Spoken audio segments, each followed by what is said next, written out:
Во-первых, для тех, кто не знает историю народов России, историю России, хочу напомнить, что кыргызы являются выходцами из Сибири, из Алтая, и относятся к большой семье алтайских народов, к наследникам великой алтайской цивилизации.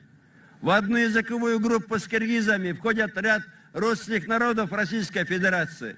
Это, к примеру, татары, башкиры, хакасы, тувинцы и многие другие. Само слово «Сибирь» от кыргызского «щибер» – место, богатое травой. Байкал – это Байкаль, богатое озеро. Енисей, Энисай, мать река. И река Урал раньше называлась Джаик, Яик, широкая. И многие великие граждане России имели и имеют далеких предков из алтайской семьи народов. Об этом любому ученому подскажут их фамилии: Карамзин, Аксаков, Тургенев. И хочу особо подчеркнуть, для нас, кыргызов, Россия – это историческая прародина.